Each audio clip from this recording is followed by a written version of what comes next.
welcome everyone to the first ever WWR radio show, World Wrestling Radio. We give you 1 hour of roundtable wrestling discussion on many topics. Soon when we get more fans, we'll be asking your questions for the first 15 minutes of the show. But yeah, first, since this is our first episode, we'd like to introduce ourselves. We are missing 2 people today, so yeah. But I'm Destin. I've been watching since '99. Oh, it'll be official for 11 years around in November as a 2-year-old. My dad got me into it. My favorite wrestler of all time is Kurt Angle. And my favorite wrestler right now is probably Kurt Angle or Davey Richards. My name is Danny. I've been watching since 1999, and my favorite wrestler of all time would have to be The Undertaker. Currently, I would say either Randy Orton or Davey Richards. This is Matt Beast, 1419, and I've been watching since 2008. My current favorite wrestler is the American Wolf, Davey Richards, and my all-time favorite is probably the Dead Man, the American Badass, The Undertaker. Hello, this is the Lynx Man, WWE, TNA 100, and my favorite wrestler is Randy Orton of all time, as well as now. And I have been watching wrestling since January 14th, 2006, when Kurt Angle won the Battle Royal for the World Heavyweight Championship on SmackDown. Yes. But yeah, so we're usually going to do 1 hour of roundtable discussion. We're missing Jeff and GJ. I can't speak for Jeff on how long he's been watching, but we know his favorite wrestler of all time is Lita. Yeah, nah, we're just joking, but I can speak for GJ. He's been watching for about 17 years, and his favorite wrestler of all time is Triple H. So, yeah, moving on. Today we're going to have an hour of roundtable discussion on none other than Samoa Joe being suspended from TNA. This is a topic that really needs to be addressed, and I think it's stupid on TNA's part. There's just so many debates against why they would suspend one of their best wrestlers in the business right now. I mean, it just gets to me how they won't suspend the man who is quote-unquote running the television shows if he has the worst attitude backstage. So, that's my debate on that. Okay, what I think about all this is, they'll suspend Samoa Joe for having a quote-unquote bad attitude, and they will de-push Desmond Wolfe for being quote-unquote hard to work with in the ring, which is pretty preposterous when Desmond Wolfe is one of the greatest workers today. I'm sure a lot of people know that right now, but it's just crazy because Samoa Joe is a great, great talent, and he just hasn't been getting the recognition he deserves with TNA TV because of all the new guys they're bringing in, and all the angles they're doing that gives the spotlight off the original TNA stars, such as AJ Styles. They had to release Christopher Daniels, which is unfortunate, and of course Samoa Joe, which are 3 of the biggest TNA stars of all time. You know, suspending Joe was not a wise choice, just because he had a little attitude problem. I mean, that could have been worked out, but no, it was really like their rankings. He was like the 5th ranking, and we were gonna expect an Angle and Joe match. Everyone was waiting for it. Now we cannot see that. So I think Joe should get out of TNA for a little while. Take a little hiatus and go to the Indies, have a couple great matches. Yeah. And imagine Joe going to Dragon Gate USA and having a match with Shingo. Oh my God. No, but like the thing with Joe, he needs to put another 5-star match under his belt because he has a few from ROH and 1 in TNA. And after how long he's been in TNA, 1's not enough for Samoa Joe. Okay, Annie, sorry about that. Continue. Now is WWE TNA 100. Well, in my opinion, Samoa Joe is a great talent, and TNA does know that.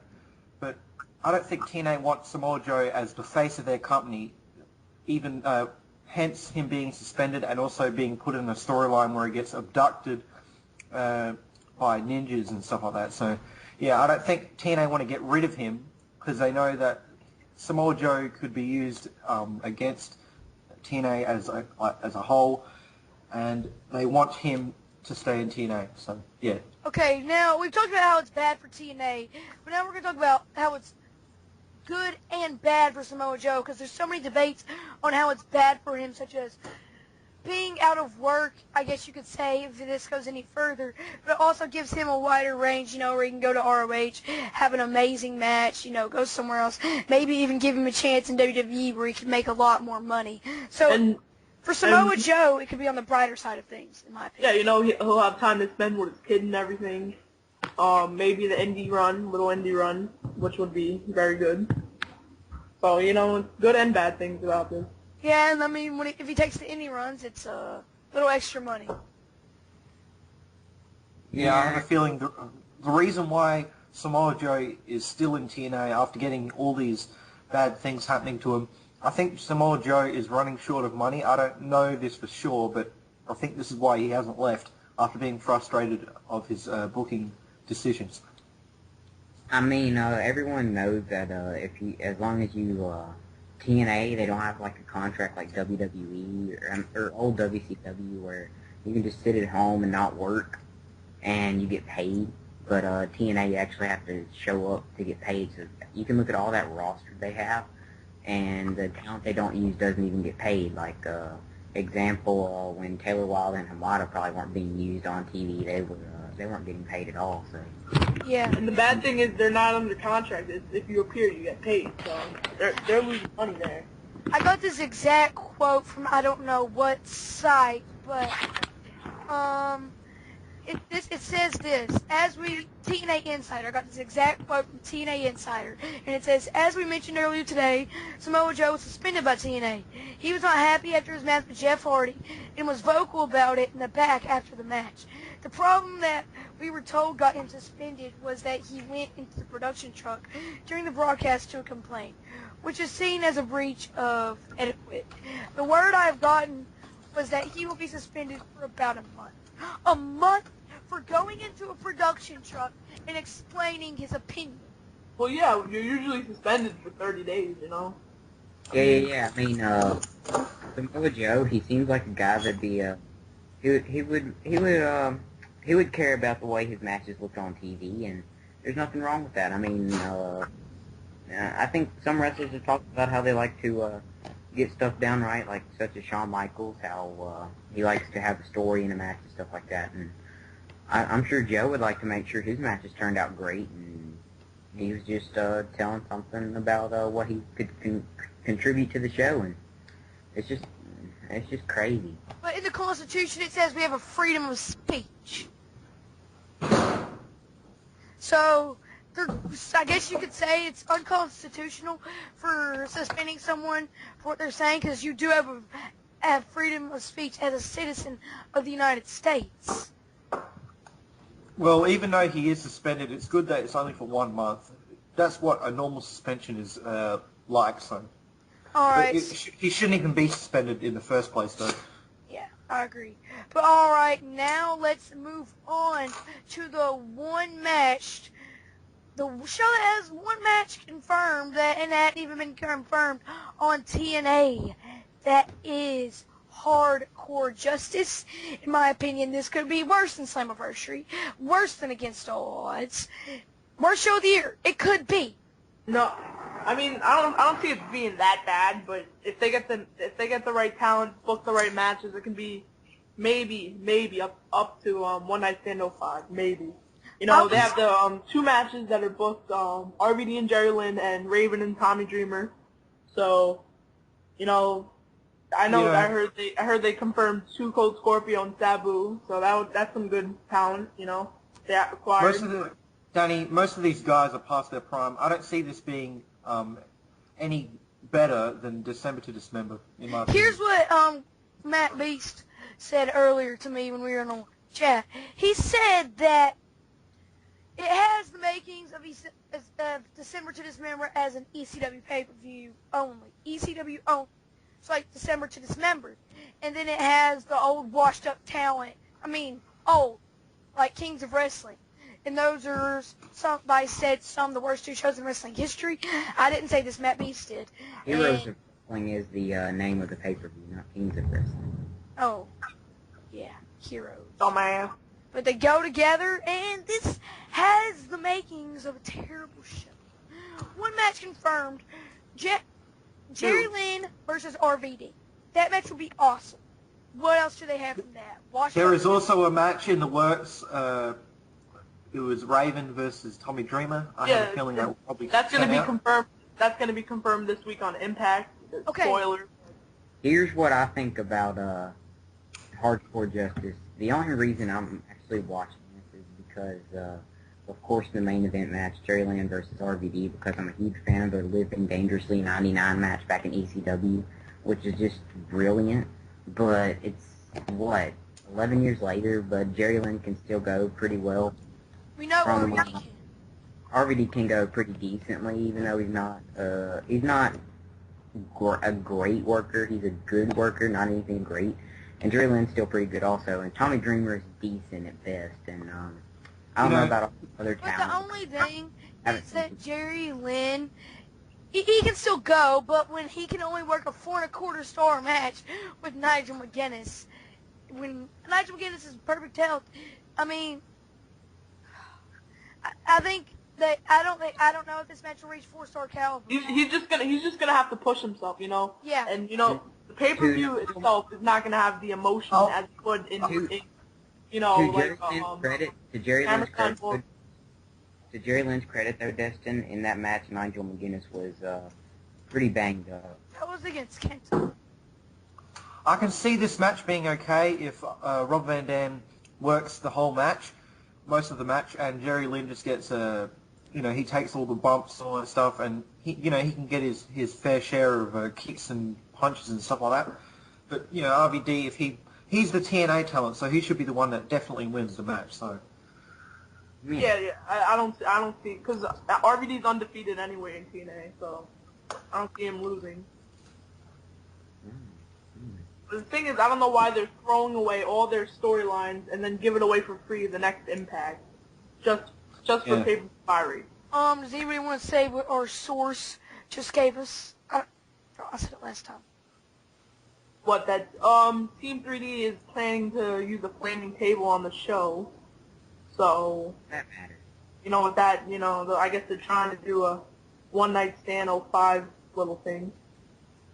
Now, who would be versing Team 3D at Hardcore Justice? What Probably Axel Ron and Baldur Mahoney, I would think. Thing is, gotta see what Sabu's gonna do on there. That should be interesting, but besides that, Hardcore Justice, it won't be a blow-away pay-per-view that you must go see. I'm not looking forward to it, but I think they can pull out something. I'm looking forward to the main event. That's about the main event really, really looks awesome. That's about it. Is Sandman announced for the pay-per-view? Yup, Sandman returns on Impact this week. Spoiler, but canes the hell out of a couple people. That should be good. Seeing the TNA talent that never gets used getting beat up by an old man should be entertaining. And Too Cold Scorpio and Sabu can do them spots, so that can get the crowd going. They should kick off the night. I don't know who Sabu should verse though, Why can't he take on Scorpio? I'd rather see Sabu and RVD than Jerry Lynn. I would love to see Taz just get in the ring one more time to verse Sabu. That could be a very good match. Since their feud in ECW back in the 90s, it was a big feud. I think Taz can have one more match. That great match at Barely Legal 97. That's right. Yep. We can pull one more out. But I don't think Taz can go anymore.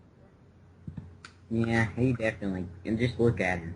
He definitely probably can't go in the ring. He's got a bad neck. Yeah. Well, as Because if you look at his suplexes, he makes the other guy land straight on his head. As EV 2.0 point out, this is their last stand, so Taz can just have one more match and go behind the booth with Mike Tenay for the rest of his career. So one more time. Okay. The thing is, they say it's the last stand, but the next week on Impact, they're being planned on being used again. All right. That's the bad thing about it. That's not. I mean, after One Night Stand 05, you didn't see any ECW talent on Raw or SmackDown. So. Okay, so here's what we're gonna do now. What we're gonna do is we're gonna give Danny and Ross some time, just for some, some WWE talk about what's been going on there since we haven't really gotten on to WWE any. So they're gonna have a segment here in a minute. So you guys can go ahead. Okay. Well, let's talk a little bit about SummerSlam. The card doesn't look that exciting. SummerSlam quality. Kane versus Rey Mysterio could be okay. In my opinion, it could be a turn out to be an okay match. Randy Orton versus Sheamus would probably be better.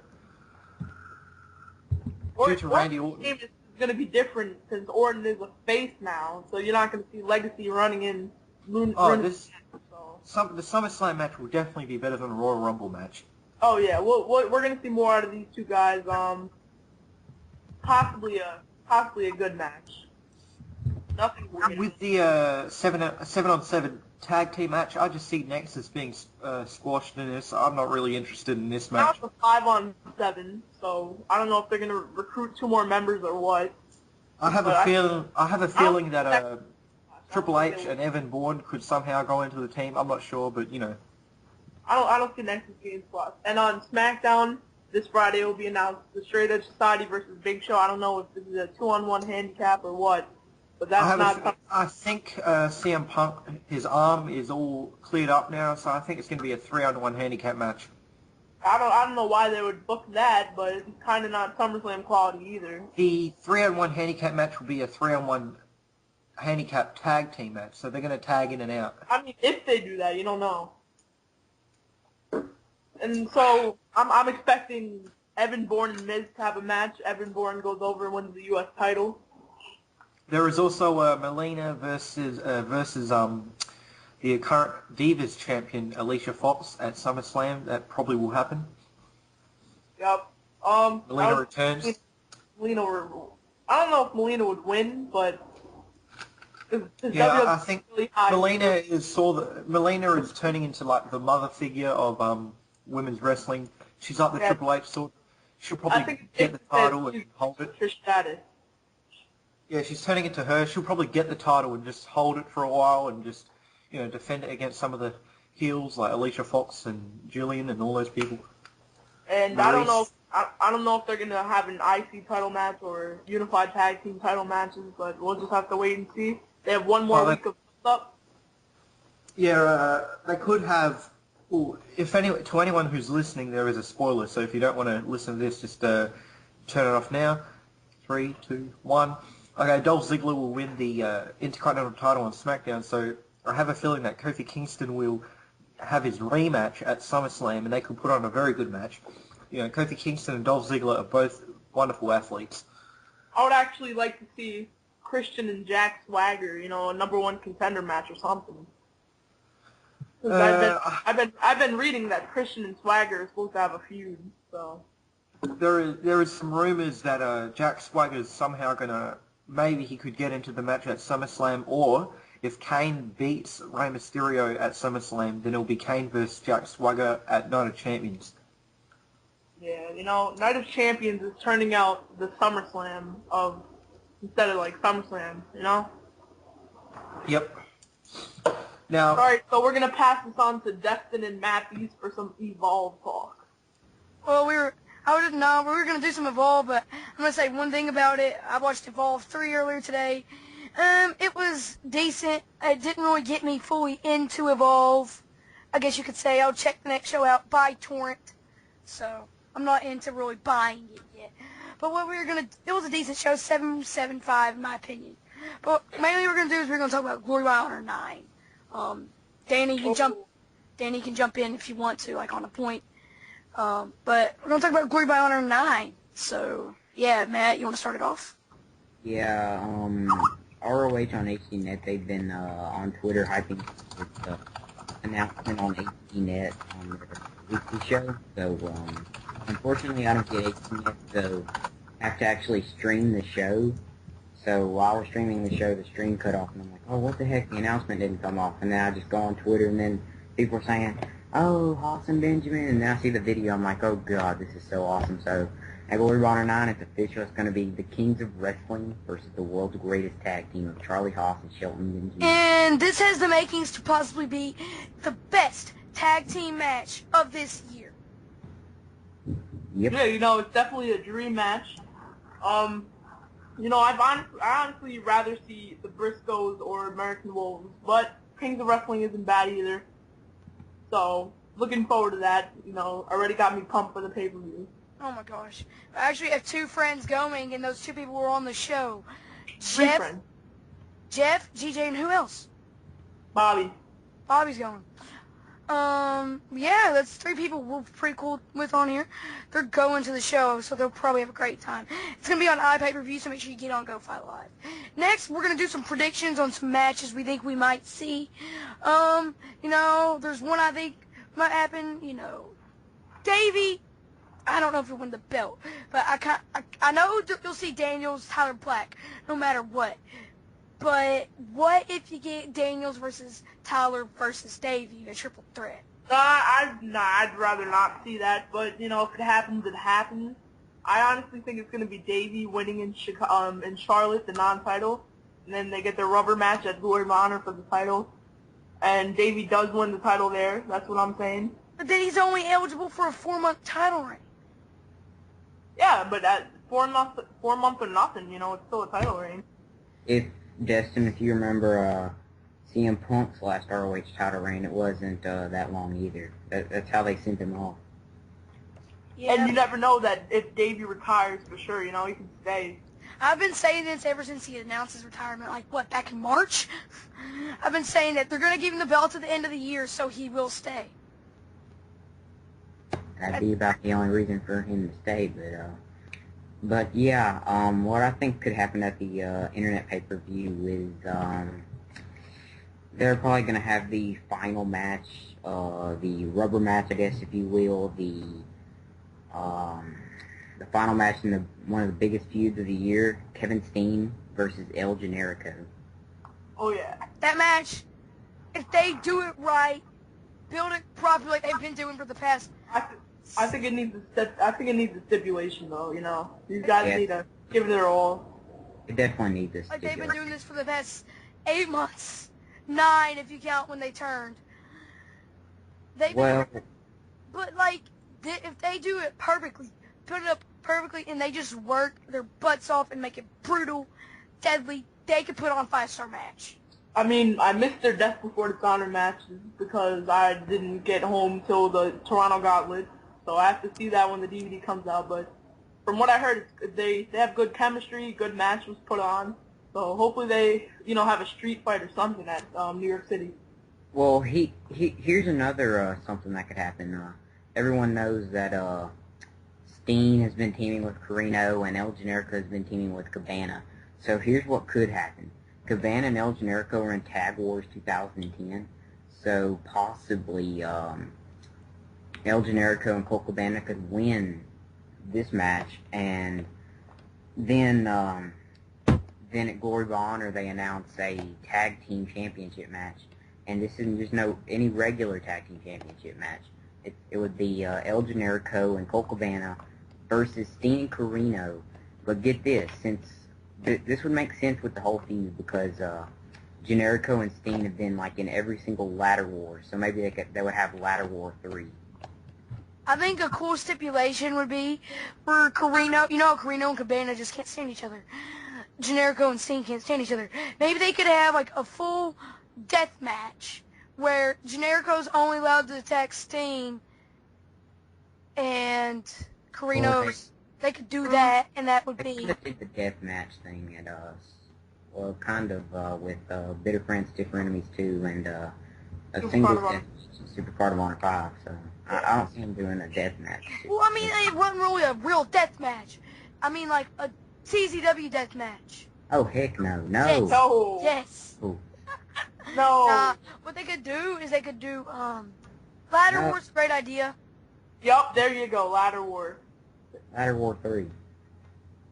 That could easily be 5 stars. I don't know about that, Yeah, but it could. Ladder War would be awesome.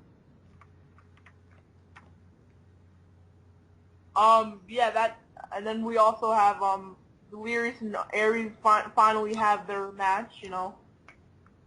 Delirious Aries. Well, let's just hope. No disqualification. Yes, that's exactly what I was about to say. Delirious will probably win this match because he's been trying to get his hands on Aries the whole time, so I don't see how Aries I will hate probably Delirious.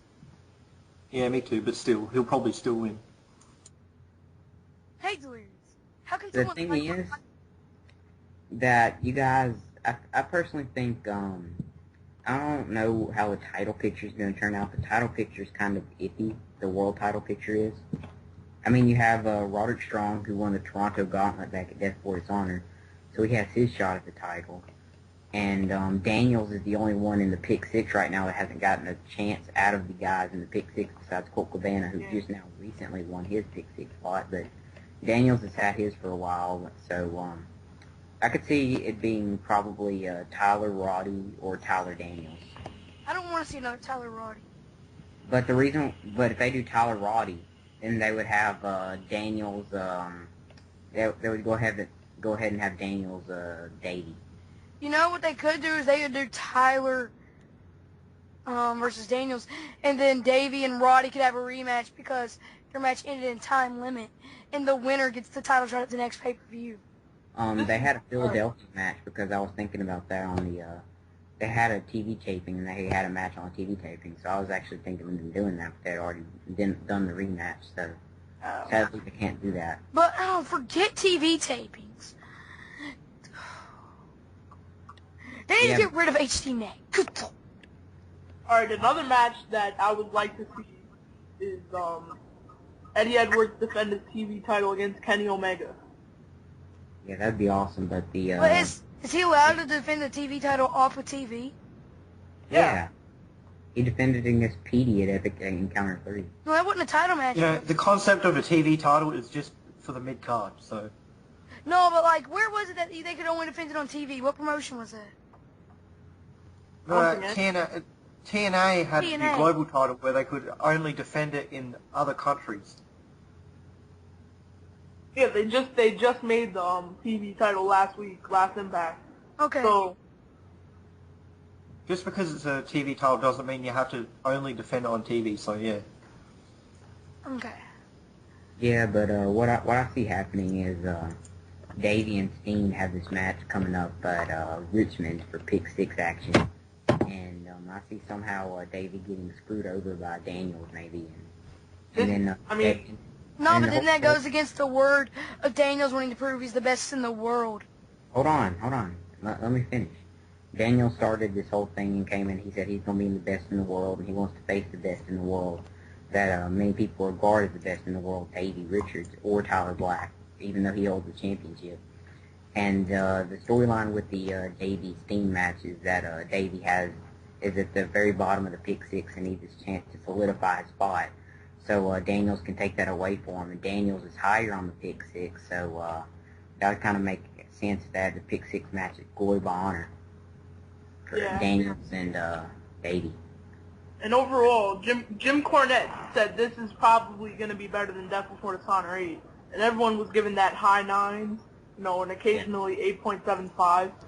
But, so it's safe to say this could be show of the year. Yeah, it could be. Definitely going to be awesome. So. All right. Yeah, I don't get. So I think that's all we got for that. Now I'm just gonna do my own little rundown of Evolve 3. Anybody can join me who have seen it. You can join me if you'd like, but I'm gonna do a little rundown. Overall it was just a show that some say it's the best Evolve show of the year. This was my first Evolve show. And them saying that does not make me want to watch Evolve anymore if this was their best show they could put on.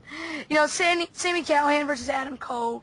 That match was a decent way to kick off the night. I only gave it 2.5, though.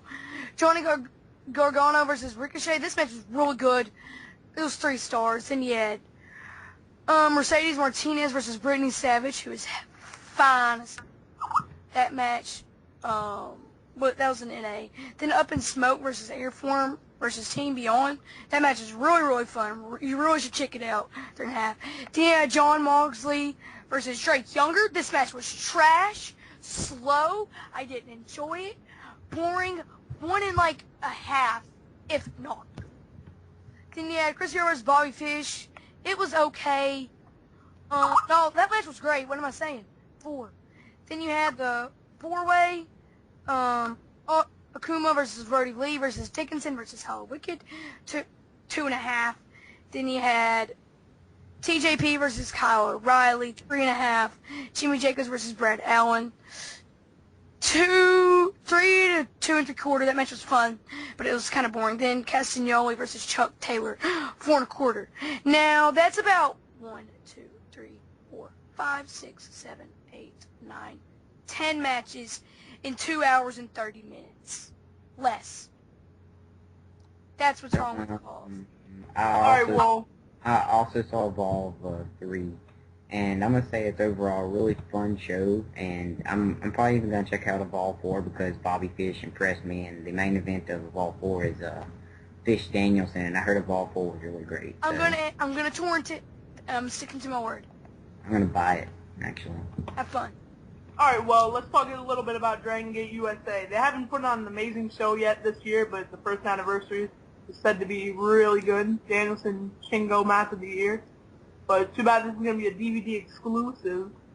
You know, that's a little... Yeah, but he's got that, Danielson's got that 90. Yeah.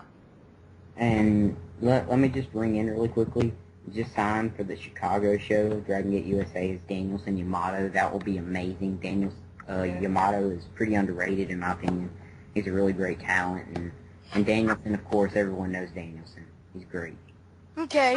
So now that we've gone through this, I guess since a little better way for you to get to know us, like this, we could give you our top 5 matches of the year, I guess you could say. Well, before this, let's talk a little bit about PWG 7. Oh my god, PWG. I heard this was a really, really fun show. One of our best friends on here said the best wrestling show he has ever been to, and he was at WrestleMania 26. The best on-the-mat wrestling show, basically. Well, yeah, that's the best way to put it. Alright, But yeah, so, PWG 7 is like a great show overall. I can't wait for it to come out on DVD. It's coming out late July, says High Spots. Well, it's already August, so I think that was a little mistype. No. I really want to see the main event Guerrilla Warfare match. I heard that was really good. Match of the night. Well, let me think. What did he say? He said that match was really, really good. He said he liked Davey Hero more because it was more like technical. Yeah. Yeah, I heard Roderick Strong and Danielson was just a comedy match, but you know that doesn't mean it can't be great or good. Yeah. Sucks that Alex Shelley was injured, so he couldn't make the show. Yeah, it makes me mad. But how about this? Why don't we go ahead and do our top 5 matches of the year? Of the year? Yeah, wanna do it? Alright. Yeah. That'll let you get to know what we're doing. Who wants to go first? I guess I'll go first, you know. First match would have to be Mike Taker, you know. That match was amazing. 5 stars, in my opinion. Then we're gonna have to say my second is Black and Davey from Death Force Honor 8, another 5-star.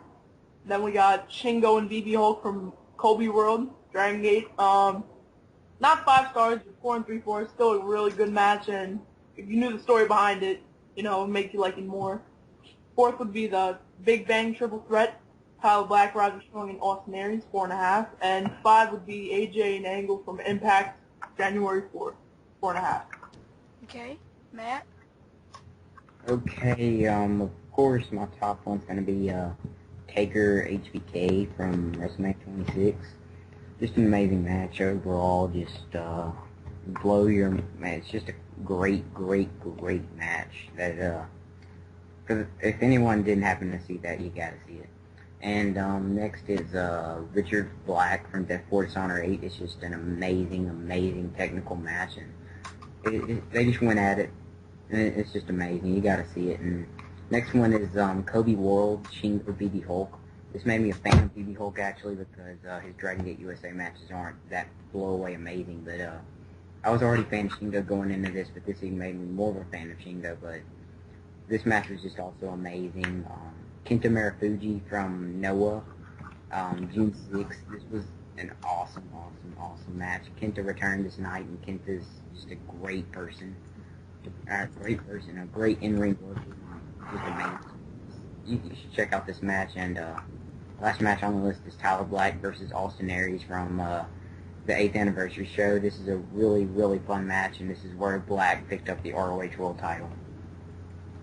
Okay, for me, Go. Number 5 would be Kings of Wrestling versus the Briscoes at Death Before Dishonor. What a bloody tag team match. It was amazing. 4.5. The Raw Money in the Bank at number 4, 4.5. It had everything. It had finishes. It had ladder spots. There was innovation with The Miz winning the Money in the Bank briefcase. At number 3, a very underrated match, in my opinion, by some of the fans in the world. The SmackDown Elimination Chamber match. You know, I personally like that SmackDown Elimination Chamber match. It was probably one of my favorite Elimination Chamber matches of all time. Probably in the top 3 at least. My favorite would be the Survivor Series 02 one. I give that one 4.5. Then Davey versus Tyler, you know, Death Before Dishonor, 4.75. The only reason I gave it 4.75 is because I didn't agree about the winner, and also it went a bit too long, but it was still a wonderful match. And at number 1 would have to be the fan favourite, Taker versus HBK, 5-star classic, with Shawn Michaels' last match retiring at WrestleMania. Yeah, alright, here I go. I'm going to do it just like he did. I'm going to go from 5 to 1. Number 5 is Dave Richards versus Kenny Omega from As the Worm Turns. This was just a great match. Great storytelling with Davey gaining respect for Omega. You know, you had the comedy. It had the chain wrestling. It was just great. At number 4, I have Marufuji versus Kenta, 4 3/4 from Kenta's return. This match was unbelievable. It was a masterpiece. Just amazing match. Had the chain wrestling, had the spots, perfectly paced.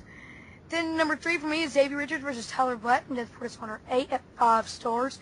This match was wonderful, as it's just almost impossible to describe, and it was just amazing. Then number 2 for me, BB Hulk versus Shingo from Dragon Gate Kobe World, 5 stars. It's just because of the story behind it. I went back and read about it, watched videos about it, and it just made it that for me. A lot of people may disagree, but that's what I think. It's just that good. And number 1, Taker Michaels, hands down, match of the year.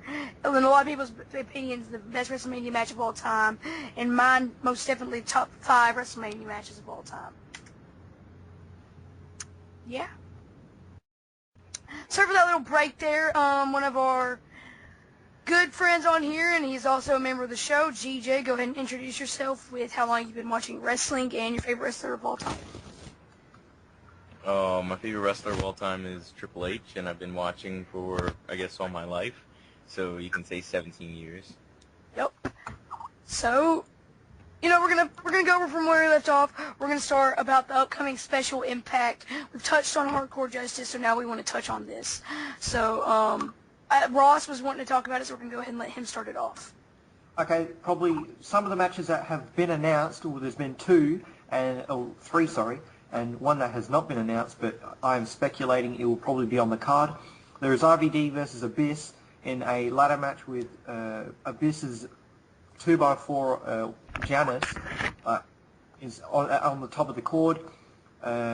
Then there's the match 5 of the Motor City Machine Guns versus Beer Money Tag Team. I have a feeling that, you know, this feud has been so good. All these pay-per-view worthy matches, it has been awesome. Jeff Hardy has an open challenge. I have no idea who's going to accept. You guys can talk about it after I say this. Rob Terry is probably going to get his rematch for the TV title against AJ Styles. No, they announced Angle and Styles on Impact, remember? Oh yes, Angle and Styles, sorry. Angle and Styles, Kurt Angle going for the, what's AJ Styles now? At number 5? 5, yeah, 5. Yep, he's going for number 5. If Kurt Angle loses, he retires. So I think Rob Terry's going to verse AJ Styles maybe later on in TNA's Impact history somewhere forward. So what do you guys got to say about that? Well, I'm going to go ahead and touch on it. This show looks better than Hardcore Justice, in my opinion. I'm not gonna go off and lie and say I'm negatively looking forward to this show, cause I'm not. But it could be good. You know, I mean, it's not even worth it for to give this away all on free TV. You know, just because they want to have their own ECW reunion. You know, for pay-per-view buyers. exactly. Okay, I Aaron is saying that there is also Pope versus Anderson versus Morgan and Angelina Love versus Madison Rayne for the Knockouts title, as well as Inc. versus Generation Me, the number one contenders match for the TNA World titles. They might throw that in. They could. I doubt it. Aaron is speculating. It's only a 2-hour show with commercials, so I don't think they can do all that. Yeah. Well, there is 7 matches that we just named, so they could do it. Make some of those matches short, like I mean, Inc. it's not a 3-hour pay-per-view style, you know, no commercials. No, Well, if they run it like a pay-per-view and cut all the promos and backstage talking and everything and just go match after match, I think it could fit in.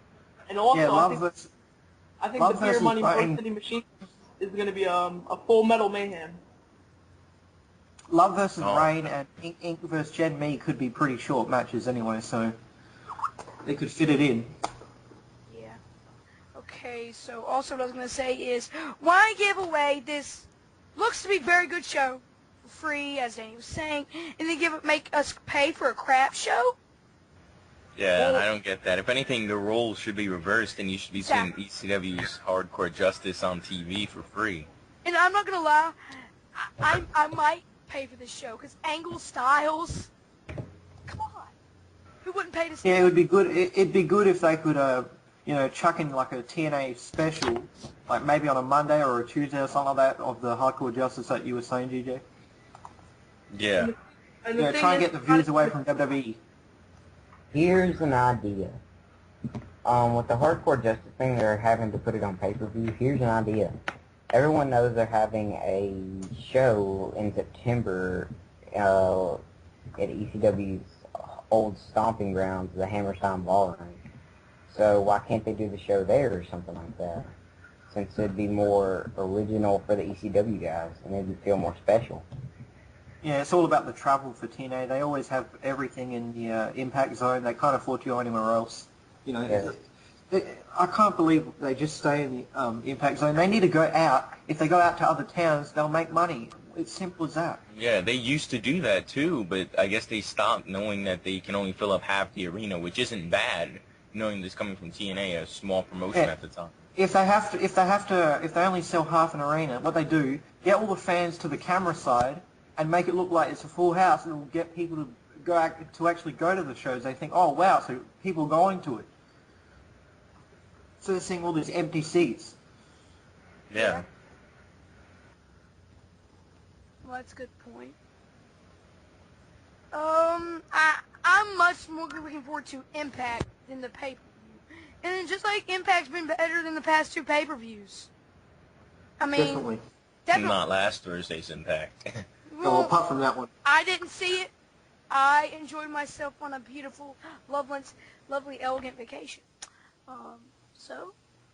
Well, the only highlight of TNA Impact from last week was probably the Steel Cage match, because that tag team feud has probably been one of my favourite feuds this year in terms of pro wrestling all around.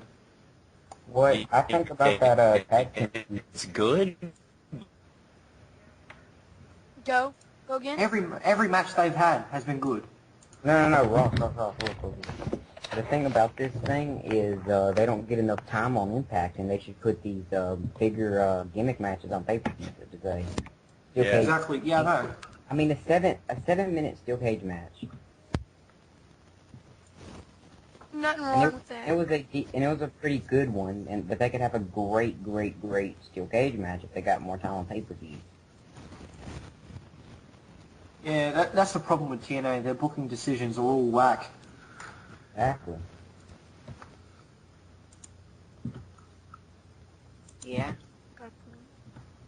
And it's doing all these gimmick matches back to back on the tapings that hurt Alex Shelley probably.